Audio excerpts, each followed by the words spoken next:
Hi guys, welcome back to Tamil job insights. இன்றைக்கி நான் பார்க்க போகிற ஜாப் பார்த்தீங்கன்னா national small industrial corporate limited அப்படிங்கிற ஒரு அஃபிஷியல் கவர்மெண்ட் நோட்டிஃபிகேஷன் வந்துருக்கூடிய ஜாப்பு. இந்த ஜாபுக்கு வந்து 2 விதமாக அப்ளை பண்ணுற மாதிரி இருக்குது. ஒன்று ஆன்லைன்லேயும் ஒன்று ஆஃப்லைனும். ஸோ இந்த டாக்குமெண்ட் என்னெல்லாம் தேவைப்படுது அப்படிங்கிற டீட்டெயில் ஒன் பை ஒன்னாக பார்க்கலாம். நம்ம சேனலுக்கு இப்போ தான் நீங்கள் ஃபஸ்ட் டைம் வரீங்கன்னா மறக்காமல் சேனலை சப்ஸ்கிரைப் பண்ணிட்டு பாருங்கள். அதேமாரி நம்ம போடக்கூடிய வீடியோ டெய்லி அப்டேட் உங்களுக்கு உடனுக்குடனே வரதுக்காக வாட்ஸ்அப் சேனலும் ஃபேஸ்புக் குரூப்பும் வச்சுருக்கோம். வேணுங்கிறவங்க அங்கே ஜாயின் பண்ணிக்கோங்க. வாங்க இன்றைக்கி வீடியோக்குள்ளே போகலாம். ஸோ இதுதான் அதுக்கான அஃபிஷியல் நோட்டிஃபிகேஷன். இந்த national small industry corporation limited, இது கவர்மெண்ட் ஆஃப் இந்தியா என்டர்பிரைஸ் கீழே வருது. National small industries corporate limited கீழே உங்களுக்கு மினிரத்னா கவர்மெண்ட் இந்தியன் என்டர்பிரைஸ், அதாவது ministry of micro small and medium enterprise கீழே உங்களுக்கு அப்ளிகேஷன் வந்து இன்வைட் எடுக்கிறாங்க அப்படின்னு சொல்லியிருக்காங்க. உங்களுக்கு வந்து பேமெண்ட் வந்து 30,000லேருந்து 1,20,000 வரைக்கும் இந்த இதுக்கான சம்பளம் இருக்கலாம் அப்படின்னு சொல்லியிருக்காங்க. முதல் நம்ம டோட்டல் நம்பர் ஆஃப் வேக்கன்சிஸ் பார்த்துடலாம். மொத்தமாக உங்களுக்கு 25 வேக்கன்சிகள்னு சொல்லியிருக்காங்க. கம்யூனிட்டி வைஸாக உங்களுக்கு பிரேக்கப் கொடுத்துருக்காங்க. எஸ்சிக்கு 4, எஸ்டிக்கு 2, 5க்கு ஓபிசி, 2 இடபிள்யூஎஸ், 12 யூஆர். ஸோ இந்தமாரி ஒவ்வொரு கேட்டகரிக்கும் அவங்க பிரித்து கொடுத்துருக்காங்க. இன்க்ளூடிங் அதாவது டிசபிலிட்டி இருப்பாங்களா அவங்களுக்கும் சேர்த்து இதில் கொடுத்துருக்காங்க.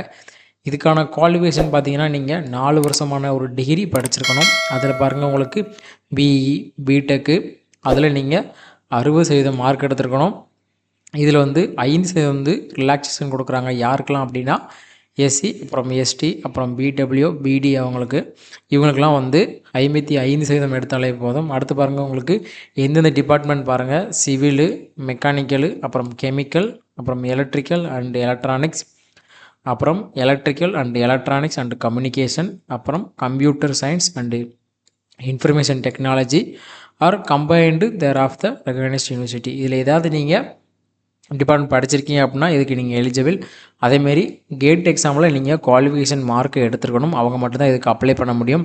ஸோ ரீசெண்டாக நடந்த கேட் எக்ஸாமில் நீங்கள் மார்க் எடுத்துருக்கணும். அதில் நீங்கள் எலிஜிபிள் மார்க் வச்சுருக்கணும். அவங்களே சொல்லியிருக்காங்க நாட் ஓல்டர் தென் 2 இயர்ஸ். அதாவது போன வருஷம் நடந்ததை வச்சு நீங்கள் அப்ளை பண்ணலாம். அதுக்கு முந்தின வருஷம் வச்சு அப்ளை பண்ணலாம். ஆனால் அதுக்கு முந்தின வருஷம் வச்சு நீங்கள் அப்ளை பண்ண முடியாது. லாஸ்ட்டு 2 இயர்ஸ் மட்டும் தான் நீங்கள் அந்த மார்க் வச்சு அப்ளை பண்ணலாம். அது மட்டும் தான் நாங்கள் கன்சிடர் பண்ணுவோன்னு கேட்டிருக்காங்க. அதேமாரி உங்களுக்கான எக்ஸ்பீரியன்ஸ் வந்து எதுவும் தேவையில்லைன்னு கொடுத்துருக்காங்க. இட் மீன்ஸ் இது ஒன்லி ஃப்ரெஷருக்கான ஜாப்பு. ஃப்ரெஷர் எல்லோரும் இந்த ஜாபுக்கு நீங்கள் அப்ளை பண்ணலாம். அடுத்து உங்களுக்கான அப்பர் ஏஜ் லிமிட் கொடுத்துருக்காங்க. 28 வயசு வந்து ஜென்ரல் கேட்டகரி கொடுத்துருக்காங்க. அதாவது 27/12/2024 வரைக்கும் உங்களுக்கு 28 வயசு தான் இதில் நீங்கள் எலிஜிபிள் அப்படின்னு. அதுமாரி ஏஜ் ரிலாக்ஸேஷன் இருக்குது. As per central government norms என்ன கொடுக்குறாங்களோ அவங்க வந்து ஏஜ் ரிலாக்ஸேஷன் வந்து எஸ்சி, எஸ்டி, ஓபிசி, பிடபிள்யூடிக்கு கொடுக்குறேன்னு சொல்லியிருக்காங்க.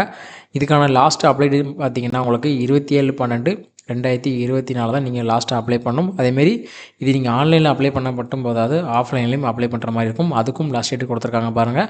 3/1/2025 அன்றைக்கி தான் நீங்கள் லாஸ்ட்டாக, அதாவது ஆன்லைனில் இல்லை ஆஃப்லைனில் அப்ளை பண்ணுறதுக்கான லாஸ்ட் டேட். ஸோ அடுத்து உங்களுக்கான செலெக்ஷன் ப்ராசஸ் கொடுத்துருக்காங்க. எப்படி செலக்ட் பண்ணணும் உங்களுக்கான செலெக்ஷன் ப்ராசஸ் பாருங்கள்.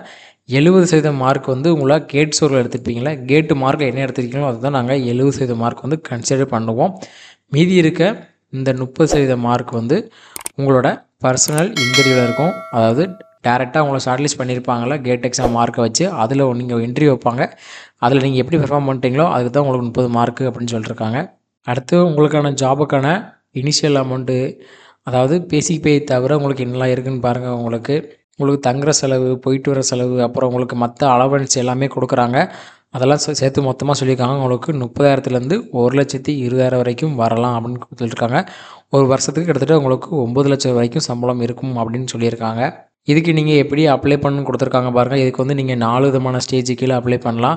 டேரெக்டாக இந்த அப்ளிகேஷனோட லிங்க் தொட்டிங்கன்னா அங்கே வெப்சைட் போயிடும். அங்கே போய்ட்டு நீங்கள் அப்ளை பண்ணலாம். அதில் ஸ்டெப் 1 பாருங்கள், நீங்கள் உங்களோட நேமும் இமெயில் ஐடியும் கொடுக்கணும். அடுத்து உங்களுக்கு இமெயில் ஐடிக்கு வந்து சக்ஸஸ்ஃபுல்லாக நீங்கள் லாகின் ஓப்பன் பண்ணிட்டீங்கன்னா ஸ்டேஜ் 2க்கு போவீங்க. ஸ்டேஜ் 2ல் வந்து உங்களோட ஆதார் கார்டு, உங்களோட பேன் கார்டு, உங்களோட passport size photograph and signature, உங்களோட கையெழுத்து எல்லாம் நீங்கள் கொடுக்குற மாதிரி இருக்கும். அடுத்து உங்களோட கிராஜுவேஷன் சர்டிஃபிகேட் கொடுக்குற மாதிரி இருக்கும். அடுத்து கேட் ஸ்கோரில் 2023-24 மார்க் எடுத்தீங்களா அதை கொடுக்குற மாதிரி இருக்கும். அடுத்து உங்களுக்கான ஸ்டேஜ் 3 பார்த்தீங்கன்னா உங்களுக்கான பேமெண்ட் இருக்கும். இது வந்து எக்ஸாம் கிடையாது, டேரெக்டாக உங்களுக்கு இன்டர்வியூ தான் இருக்கும். ஏன்னா கேட் எக்ஸாமில் ஆல்ரெடி மார்க் எடுத்திருப்பீங்க, அதை வச்சு தான் இவங்க வந்து எலிஜிபிள்கான எடுக்கிறாங்க.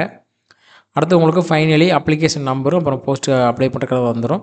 அதேமாரி கடைசியில் கொடுத்துருக்காங்க. கண்டிப்பாக நீங்கள் இமெயில் ஐடியும் ஃபோன் நம்பரும் ஒர்க்கிங் டேட்டில் இருக்கிறத கொடுங்க. அதாவது கரண்ட்டாக ஒர்க் ஆகிட்டு இருக்கிறத கொடுங்க. ஸோ செக் பண்ணுற மாதிரி இருந்தால் தான் உங்களுக்கு அப்ளிகேஷனுக்கான ப்ராசஸ் எல்லாமே தெரியுன்ட்ருக்காங்க. அடுத்து உங்களுக்கு எப்படி ஃபில் பண்ணணும், என்ன டீட்டெயிலு, உங்களோட சிஜிபிஏ என்ன, ஓஜிபி என்ன, டிஜிபி என்ன அப்படின்னு டீட்டெயிலாக கொடுத்துருக்காங்க. அப்ளிகேஷனை ஒரு டைம் மேலேருந்து கிடைக்கும் ஃபுல்லாக படித்து பார்த்துட்டு அப்ளை பண்ணுங்கள். அடுத்து இந்த ஜாபுக்கான அப்ளிகேஷன் ஃபீஸ் மென்ஷன் பண்ணியிருக்காங்க. இந்த ஜாபுக்கு 1500 அப்ளிகேஷன் சார்ஜ். எங்கே அனுப்பலாம் பார்த்தியா, நீங்கள் ஆன்லைனில் பேமெண்ட் பண்ணலாம், இல்லை ஆஃப்லைன்னாலும் இந்த அக்கௌண்ட்டுக்கு நீங்கள் பேமெண்ட் பண்ணலாம் அப்படின்னு சொல்லி கொடுத்துருக்காங்க. So no application charges for SC ST PWO women candidates. அதாவது 1500 வந்து SC ST அதாவது PWO உமனுக்கு வந்து இந்த பேமெண்ட் கிடையாது, அவங்களுக்கு ஃப்ரீ தான். அவங்க டேரெக்டாக கேட் எக்ஸாமில் மார்க் எடுத்தாலும் அதுக்கு அப்ளை பண்ணிடலாம். அதர் ஜென்ரல் கேட்டகரிக்கு வந்து 1500 ஃபீஸ் பேமெண்ட் பண்ணுற மாதிரி இருக்கும். இங்கே பாருங்கள், உங்களுக்கு கடைசியில் கொடுத்துருக்காங்களா, print out the online filled application form. அதாவது நீங்கள் ஆன்லைனில் அப்ளிகேஷன் ஃபார்ம் ஃபில் பண்ணதுக்கப்புறம் அதை டவுன்லோட் பண்ணிவிட்டு நீங்கள் ஆன்லைனில் டவுன்லோட் பண்ணிவிட்டு இந்த ஆஃப்லைனில் இந்த அட்ரஸ்க்கு நீங்கள் கொரியர் பண்ணணும். அதுவும் ரெஜிஸ்டர் போஸ்ட்டு, இல்லை ஸ்பீடு போஸ்ட்டு, இல்லை கொரியரில் போய் அனுப்பணும்னு சொல்லியிருக்காங்க. நீங்கள் ஆன்லைனில் மட்டும் அப்ளை பண்ணிட்டு ஆஃப்லைனில் கொடுக்காம விட்டிங்கன்னா உங்கள் ஃபார்ம் வந்து ரிஜெக்ட் ஆயிருன்னு சொல்லியிருக்காங்க. அதுக்கான லாஸ்ட் டேட்டு பாருங்கள், 3/1/2025 தான் உங்களுக்கான லாஸ்ட் டேட்டு ஆஃப்லைனில் அப்ளை பண்ணுறதுக்கு. ஸோ ரெண்டுமே அப்ளை பண்ணிடுங்க. That's it today video guys. Thanks for வாட்சிங் அவர் தமிழ் ஜாப் இன்சிட்ஸ். மறக்காமல் சேனலை சப்ஸ்கிரைப் பண்ணிட்டு பாருங்கள். அதேமாரி வேலை தேடுற ஃப்ரெண்ட்ஸுக்கு இந்த வீடியோ ஷேர் பண்ணிடுங்க. மீண்டும் அடுத்த வீடியோ பார்க்கலாம் guys. All the best. Tata, bye bye.